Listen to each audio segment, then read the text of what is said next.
Diabetes பேஷண்ட்ஸ்ன்னு வரும்போது நிறைய நம்மளுக்கு ரெஸ்ட்ரிக்ஷன்ஸ் அப்படின்னு நினச்சிக்கிறோம்.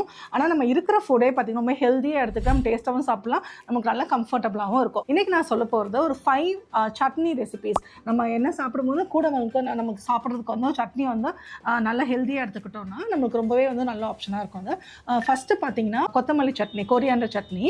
அதில் நிறைய இன்சாலிபிள் ஃபைபர் இருக்கிறாங்க, இன்சுலின் ரெசிஸ்டன்ஸ் நமக்கு ஹெல்ப் பண்ணும்.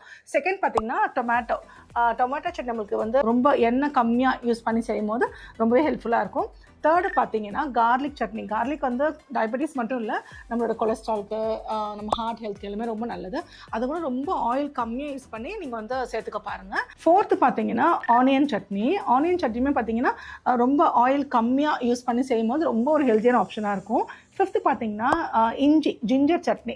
அது பார்த்தீங்கன்னா நம்மளுக்கு ஜிஞ்சர் நமக்கு தெரிஞ்சு நிறைய ஹெல்த் பெனிஃபிட்ஸ் இருக்குது. அது மட்டும் இல்லை, நம்ம ரெகுலராக எடுத்துக்கும் போது நமக்கு நல்ல ஆன்டி ஆக்சிடென்ட்டாகவும் இருக்குது. இந்த மாதிரி நீங்கள் ரெகுலராக உங்களுக்கு சட்னி சாப்பிடணும்னு நினச்சா தேங்காய் சட்னி அதெல்லாம் அவாய்ட் பண்ணி இந்த மாதிரி எடுத்துக்கோங்க. உங்களுக்கு ரொம்ப டேஸ்டியாகவும் இருக்கும், நல்ல ஹெல்த் பெனிஃபிட்ஸும் இருக்கும். இந்த மாதிரி டயபெட்டிஸ் பற்றின இன்ஃபர்மேஷனுக்கு நம்மளோட சேனலை ஃபாலோ பண்ணிக்கோங்க. தேங்க்யூ.